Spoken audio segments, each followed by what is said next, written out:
You are listening to the Vichaar Manthaan Podcast.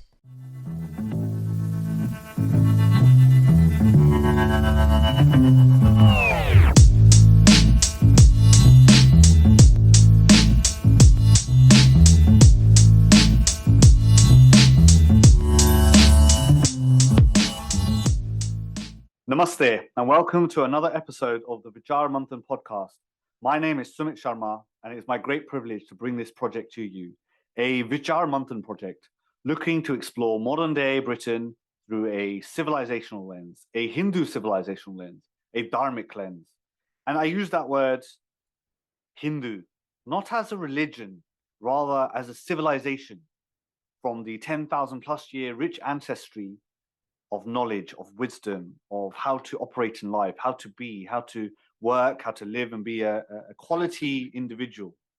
Very excited today to welcome Anil Ji Puri to the podcast. He's the group chairman of Purico Limited. And Purico is a company that deals with... We are an internationally based manufacturer of automotive parts, paper, and we have a presence in property, care homes, leisure, etc. Excellent. Thank you very much, Andrew. And welcome to the Vichaar Manthaan Podcast. Thank you for joining us here today. I think we have lots to learn. I know very little about your businesses and the way you've brought leadership to the group. So I think we'll dive into a little bit further. And I think our listeners are very interested to hear what a British Indian man in the UK is able to represent and how he's brought those ethics, morals, the responsibility you hold into your business here today. So thank you once again for joining us. It's my pleasure to be here to talk to you, listeners. Thank you so much. So let's start at the beginning. We come from a similar land, Yes. Back in Punjab. But tell me about Anil Ji's upbringing. What was your childhood like? Very interesting. I was born near Chandigarh in our village, Mullanpur, which is now Navi Chandigarh. My father was a mining engineer. As such, he lived in the wilderness in MP, Madhya Pradesh in India. He was a chief mining engineer, and growing up, it was all forest to us. Okay. So we were. I moved to about 5 different states in India. So grew up in Punjab, moved to Madhya Pradesh during my very early young years. Yeah.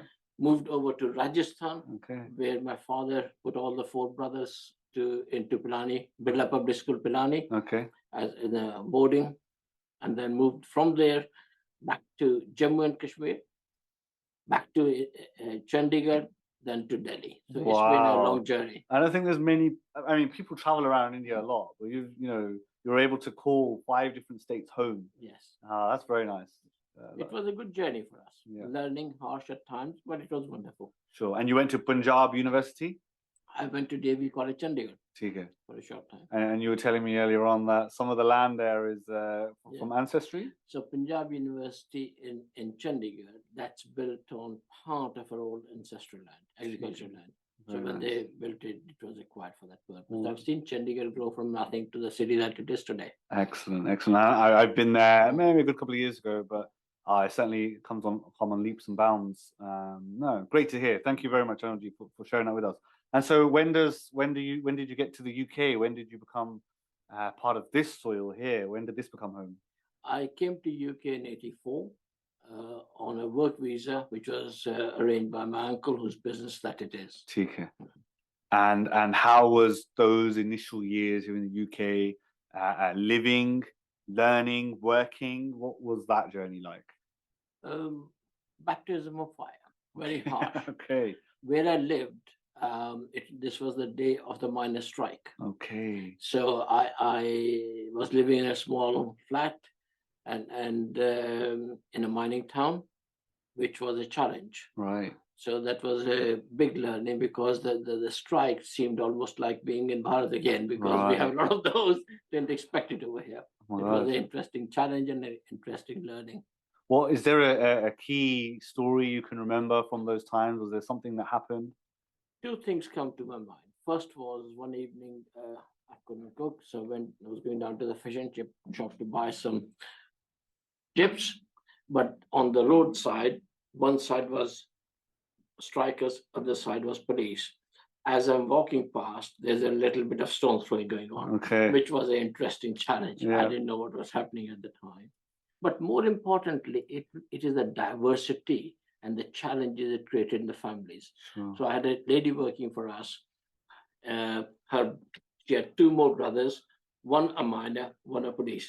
Oh dear, split. So it was. This sounds like a Bollywood movie to yeah, me. it was quite a challenge for that young lady Sure. at the time. Sure. Because you don't expect this. Whose side are you? What in? loyalties? Where What do they lie? loyalties? So it was quite a steep learning curve and understanding people's challenges in life. Okay. So mine was nothing like that. Okay. And then what about working? Was that different? Was it harder, or you're talking about sort of a difference? Perhaps being from another country, not being from Britain, was that a challenge? Early stage was, on hindsight, interesting is the best way to put it. So I was grown up in a background and working in India before I came here, and over here, work ethics are completely different. Okay. You're on time, you're punctual, you're polite, all of that went with it. Whilst I did all of that back at home, so it was not a big challenge for me. Okay. But it was a good observation to see how the Western society is working, and perhaps partly why it claims to be a bit more successful, because they have the disciplines in place. Interesting. That's very interesting. Discipline, quite a unique skill that people need to captivate, uphold, maintain. How do you think you've gone about doing that? How has that led into your... I had always, if I take the discipline of work, I was always on time, and on the rest of it, meetings, you turn up on time, etc., etc. That was my style way back even then. But over here, the discipline in all aspects of a working life, Right. whether it's timekeeping, whether it's your work, whether how you behave with your colleagues, with your customers, with your suppliers, all of those things are a little different style of managing. Okay. And that was good learning. That was an interesting journey for that. Okay, very nice to hear. So let's move forward a bit. Now you've been the group chairman for the past 15 years. Is there something you would have said to your younger self who just set out in the UK, coming from India, from Punjab? What wisdoms would you think? The first thing I would say is that I never expected to be where I am. Okay. So I'm very fortunate Okay. as to where I am. I'm fortunate to lead the group in that period in a different way. So under my chairmanship, I've changed the style of the group. We do things a little differently. And the result of all of this, despite me doing it, will come through in the next 15 years, because you're sowing the seeds for progress and success. Okay. Which takes time. Of course. And you've got to have a long view to try and create systems and leadership that is sustainable. Right? You don't want success just for this year or next year. You're talking about the next in decades. That's right. I mean, this is the benefit of being a private company. You're able to take long-term decisions rather than short-term. We don't have to report to shareholders and say our stock is up and down and sideways. We work for the long term. We try to work for doing the right things. Okay. What is relevant, that's correct, that's meaningful. And these are powerful things that take time to consider. How does one create such integrity? Integrity, you start with that. So in our business, we maintain integrity all across. Okay. So I'm going to relate a little story to you. Sure. So those of you who live in US in particular, one of our product development that we have produced is a paper for a coffee single serve called K-Cup. Okay. So we manufactured that, designed that, perfected that with our customers in America, and we were their sole suppliers for that. One evening, I land back from, and there are major customers as well. I land back from a flight, turn on the phone, go to pick up my car from the car park at Heathrow, and I start looking at the messages that are sitting. There's a message from my customer in US wanting to have a call, which I arranged. As I arranged the call, it would be about midnight of the day, because I landed late in the evening. And the customer says, we have bagged and tagged your product. Took me a bit of time to understand what it meant. He's quarantined it. That means he doesn't like the quality of our product. Okay. They've had it tested, it's no good. I said, you can have whatever test you like. I'm very confident that, and he sent a lot of team members to test our systems, procedures, and quality system, whatever. In closing that call that night, which by that time must be about 2 a.m., I said, I have all the confidence in my product, my procedures, my team, and I think we've been through this ourselves. Even testing can go wrong. Customer did not believe me. On the day, we had about $65 million at risk. That's the amount of money that they owed us with the product sitting in the system, product in the shipping. It's a lot of responsibility. A lot of risk. And they landed at our plant on the Sunday. On Monday, they said they will share with us the evidence of the investigation. They didn't do that. On Tuesday morning, they didn't do that. Tuesday night or afternoon, they said, you must be like sweating at this point. Okay, what's going on? Absolutely. 65 million at risk. We are very bothered. It's meaningful. It's important to us. And Tuesday afternoon, they call their colleagues in America. They said, we're going back home without an answer to us. So we are now a period of, that's gone from a day to 2 days to 7 days now, looking for answers. Completely unknown. Absolutely. I think about the next week, the message came back, not from the chief person who started the conversation. We're going to start using your paper again. Okay. And this is the important point about ethos, about values. I had always, during this journey, understood, accepted that we would not have done anything wrong. So you had complete faith in the product and service. Forgetting in my team, because we are not everywhere. That my managing director, my technical team, etc., will not do anything to take shortcuts to give a problem to our product, hence our name and our customer. And so actually you were in that moment with the risk and the 65 million and everything, with surety, able to say, we have done what is right. I can assure quality. That's a great feat. There's not many companies that could say that. I had full confidence that we would not have deviated for any reason, because that is not the house style. We don't do that. That's great to hear. That is inspiring for sure. How then, I guess, if I want to go one layer further, have you ingrained that quality, that I'm even going to say the Dharmic attitude there? How have you ingrained that throughout the company? You've used a good word called quality. We also manufacture the logos for Mercedes and emblems for Audi and VW. Okay. So in many not BMW? Not sorry, we don't do BMW. Okay. Well, hopefully one day. Yeah. But, we didn't have the capacity when they wanted from us. It's long-term relationships. So on the quality aspect, that I have always believed should be key player for us in our processes. So if whether I look at our paper example I gave you, the Mercedes products that we do, all of these, and we have one more product called casing, which we are today 55% of the world market. So anywhere in the world, anybody opens that product, it is likely that more than half the chances comes from our plant.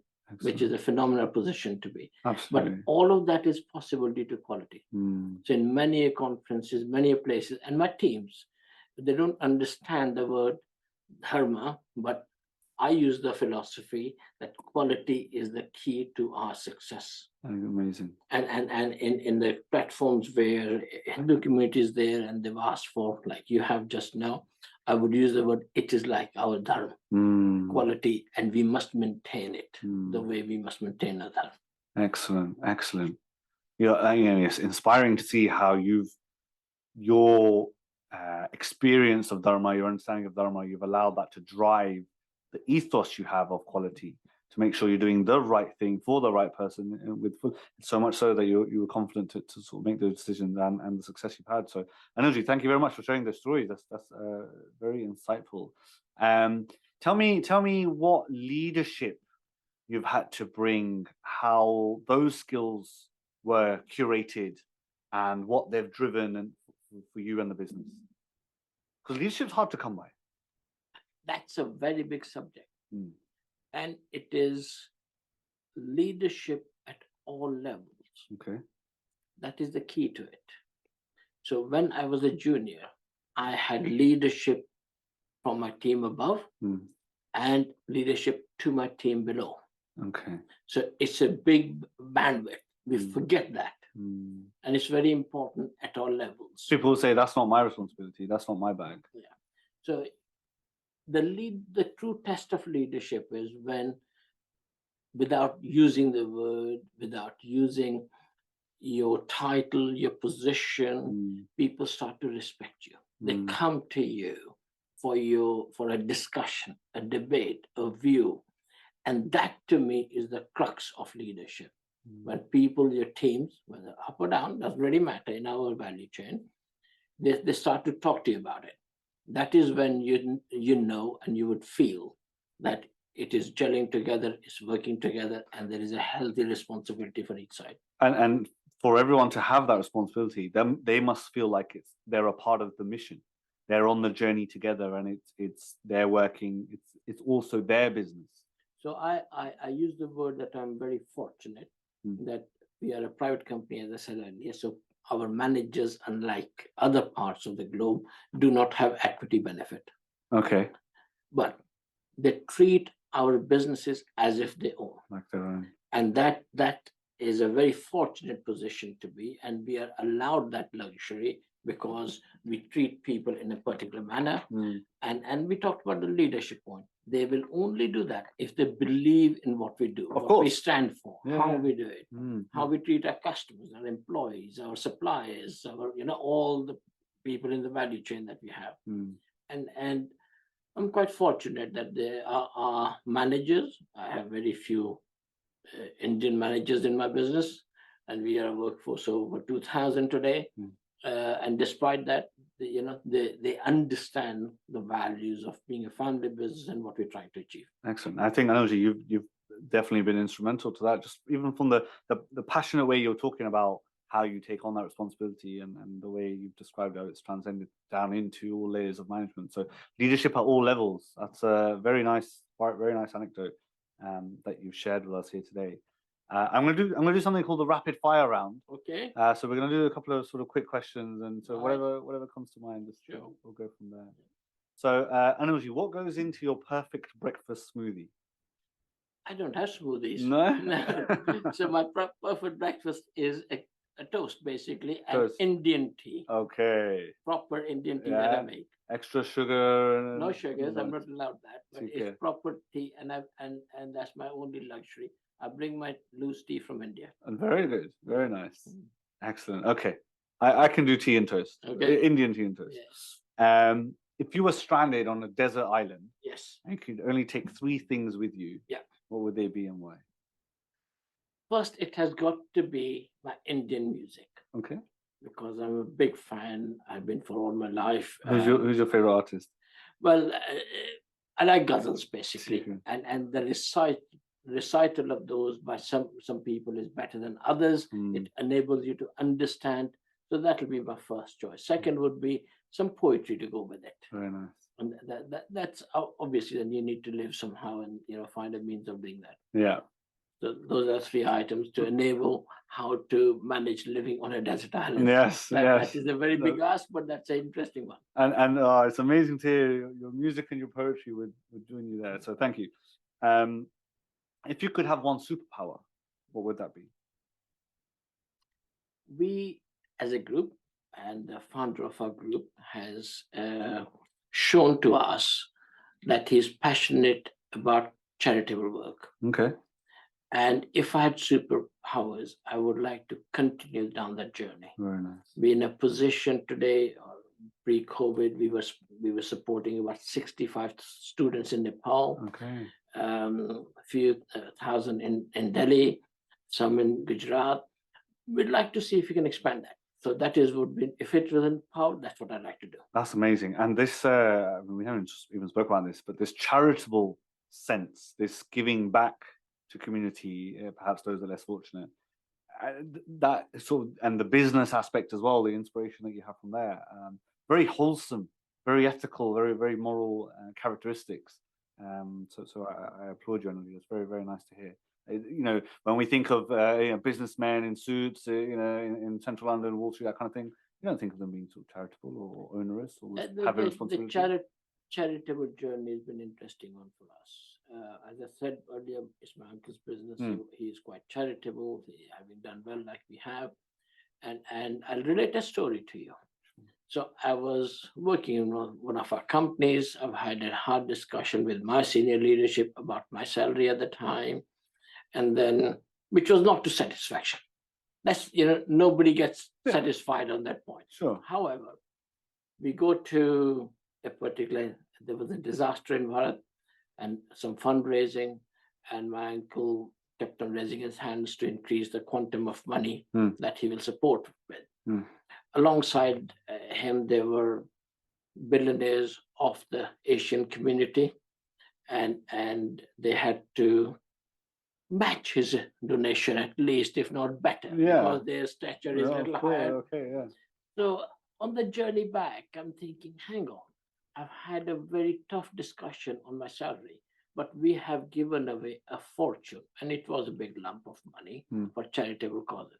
As a young man, I was unhappy. As I've grown older, I believe that was the best lesson I have learned. Wow. And I will continue to carry that message through to everybody. That we do what we do. We all need, enough to live on. But there are other causes that are better than our own. And when we start living outside of our individual needs and for the needs of the community and the worldwide and mankind and humankind, we stretch the meaning of life, and our experience of life becomes much more fruitful as a result. We all think we need a lot more than what we really do. Yeah, that is the problem. And I think that's a good point to pick up on. That at all levels, we can do more. We choose not to. And that has been my mission, to try and encourage people to say, we should contribute whatever suits you, whichever discipline you like, however you want to do it, in order for betterment of people. And there'll always be people who could do with that support. We don't call it charity. We call it empowerment. We're enabling people. Yeah. And that is why our chosen style has become, we've also learned, has gone towards education. Education, if you educate the people, it enables them to do better for themselves in lifetime. Excellent stuff. Thank you very much, Anil Ji, for sharing that with us. Great stories we're listening to here on the Vichaar Manthaan podcast. Make sure you tune in for more content like this. We're on Spotify, Apple Podcasts, Google Podcasts, YouTube, and your favorite streaming platform. And for more information, go to vichaarmanthan.org to hear more about riveting conversations like the one we're having here with Anil Ji. We've kind of left the rapid fire round. I want to come back to a couple more questions if I can. Namaste. Thank you for listening. Vichaar Manthaan attempts to start the conversation and keep it going in an earnest manner. We are here to talk, discuss, and dissect societal challenges using a civilizational lens. Tune in on your favorite podcast platform or vichaarmanthan.org/podcast to find out more. Do you have a favorite quote? So on the first floor when you came, I'm part of Midlands Engine, and this is export organization. And I said to the government, the ministers and the whole body, if we can export, so can you. And that I use that because as a nation today, we need export. Export's been close to my heart even when I was in Bharat, to here and whatever else. And that's an important aspect of world of commerce. Very nice. Yeah, so we want to encourage that. Do you have a favorite book? It's a long time since I read a book. Sure. But in my last trip, I was reading about Chanakya, Chanakya Niti. Yeah. I can only read small passages because it is very deep meaning. Yes. It takes time to reflect and understand. And the understanding but takes longer than how speed you can read. I think so, for sure. Yeah. So I carry books like these during my travel. It helps you to just think and understand the world a little bit. Very nice. Do you have a piece of advice that someone's given you that's changed your life?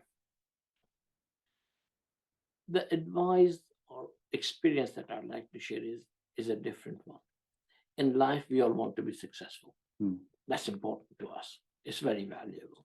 However, in the journey of success, keep in mind there will be times when you stumble. You will fail, but don't let that failure get to you, because you will come out of it if you put effort behind it. So I explained this point to a young lady at a university. Just, how they are. Sir, I'm studying this. Will I be successful? I said, I'm sure you'll be successful. But remember one thing. When you were a young girl, did you play outside? And said, yeah. I said, did you fall down? Yes. Did you graze your knees? Yes. Did you cry? Yes. What happened? Look at you, you're studying now. As such, same thing will happen in life, all across. Sometimes we'll be down, we'll be hurt, but the idea is to dust ourselves down and move forward again. And all of us can do that. Excellent. Great motivation, great wisdom there, Anil Ji. Thank you for sharing. I certainly believe in that same rhetoric. It takes strife, it takes the gritting and the grumbling along the way, the trials and tribulations. Important aspect, we forget, we expect life to be smooth sailing. It never is. Sure. No aspect of life is that way. Sure. Idea is to learn from those experiences and not to make the same mistakes.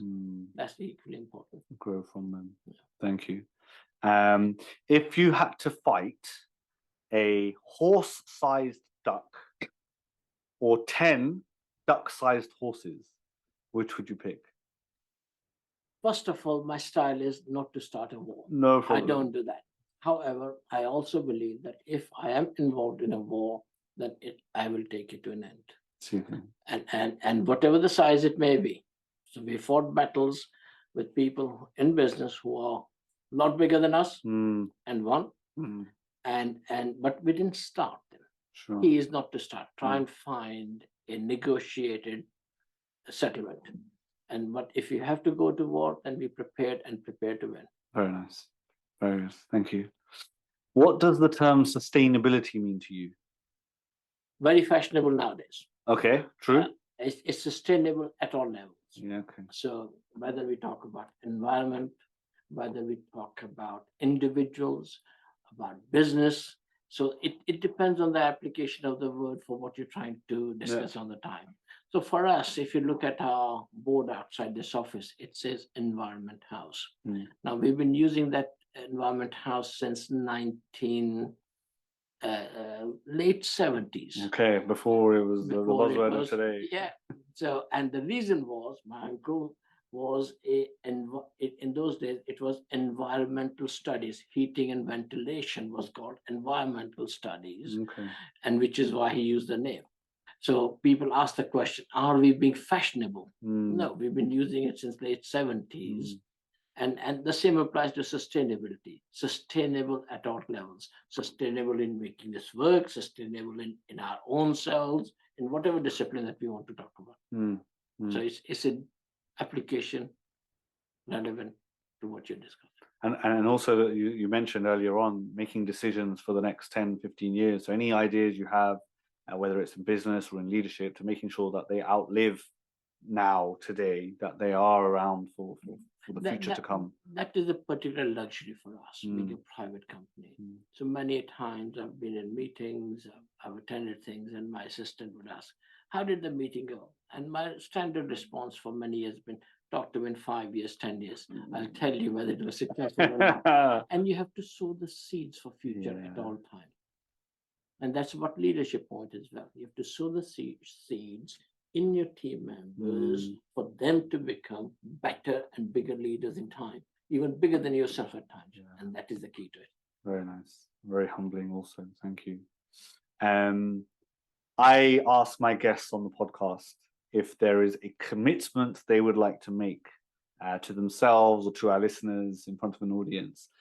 So is there something, Anil Ji, in your life that you want to be doing more of, or trying to do less of, or something you should do but you've not quite picked up, or a wild card? Is there something like that you'd like to make? I still have a few more things to do, even though I'm very close to retirement age. Sure.